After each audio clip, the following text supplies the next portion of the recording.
নমস্কার, ববিতা রান্নাঘরে আপনাদের সবাইকে স্বাগত। আজকের আমি কড়াই শাক ভাজা ও তার সাথে ঘাঁটা চিংড়ি পেঁয়াজ দিয়ে কাঁচা লঙ্কা দিয়ে ভাজা করব। এই রেসিপিটি আপনাদের সাথে শেয়ার করছি, তো দেখতে থাকুন। তো প্রথমে আমি শুধু খালি কড়াই বসিয়ে দিয়েছি, এর মধ্যে আমি শুধু শাকটাকে আমি দিয়ে দেবো।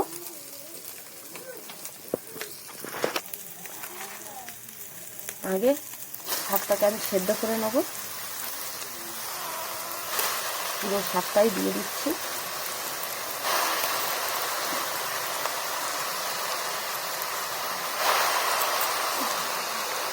তো শাকের মধ্যে আমি অল্প পরিমাণে লবণও দিয়ে দেবো, দিয়ে থালা দিয়ে ঢাকা দিয়ে দেবো সেদ্ধ হওয়ার জন্য। তো বন্ধুরা, শাকটাকে অনেকক্ষণ সেদ্ধ হতে দিয়েছি, দেখে নিন। দেখুন এখনো পর্যন্ত জল আছে, এটাকে ভালো করে শুকিয়ে আমি সেদ্ধ করে নেব।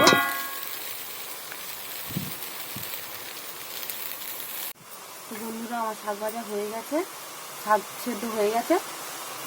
আমি এটাকে একটা পাত্রের মধ্যে নামিয়ে নেব। বন্ধুরা, কড়ার মধ্যে আমি তেল দিয়ে দিচ্ছি, দিয়ে দুটো শুকনো লঙ্কা আমি ভেজে নেব।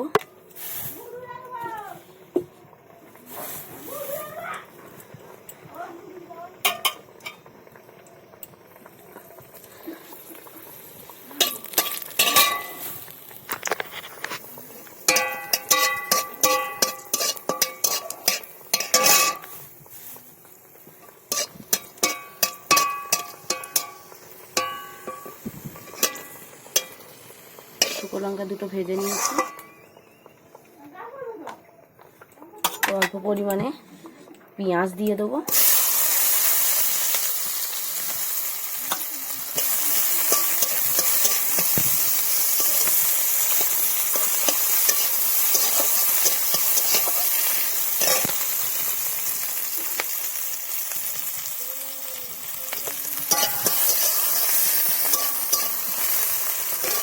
শাক ভাজাতে পেঁয়াজ বেশি ভাজলে পেঁয়াজের টেস্ট চলে যায়। হালকা ভেজে নিয়েছি, নিয়ে এই যে শাকটা সেদ্ধ করে রাখা আছে এটাকে এর মধ্যে দিয়ে দেবো।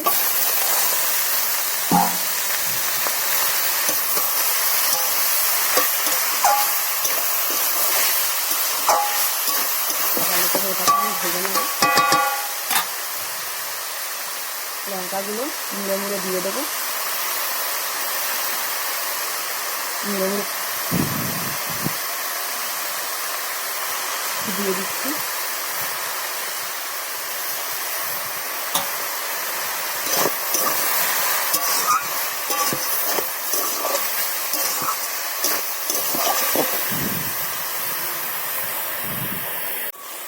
দেখুন কি সুন্দর ভাজা হচ্ছে শাকটা।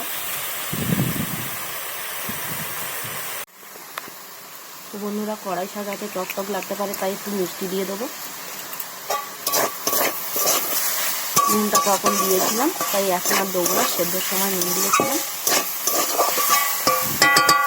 ভালো করে সুন্দর করে ভেজে নেবো।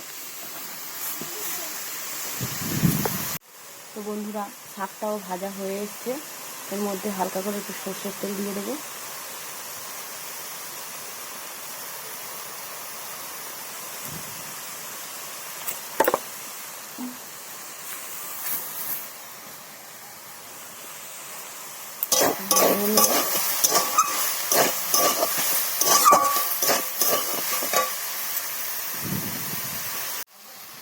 শাক ভাজাটা আমার রেডি।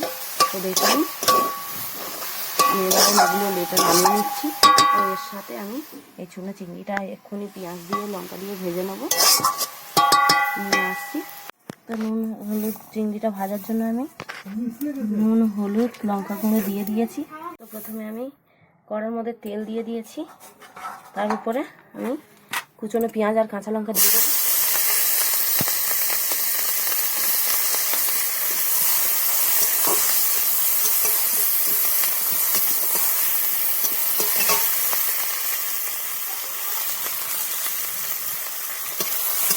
দিয়ে দিয়েছি, ভাটা মশলাটা অ্যাড করবো। তো এটার মধ্যে আমি চিংড়িগুলো দিয়ে দেবো।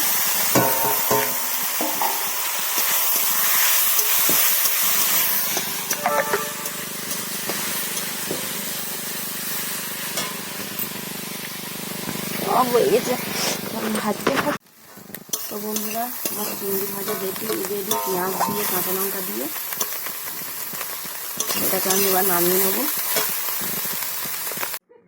এই দুটি রান্না ভালো লেগে থাকলে অবশ্যই লাইক কমেন্ট শেয়ার করে দেবেন, আর চ্যানেলটি সাবস্ক্রাইব করে দেবেন।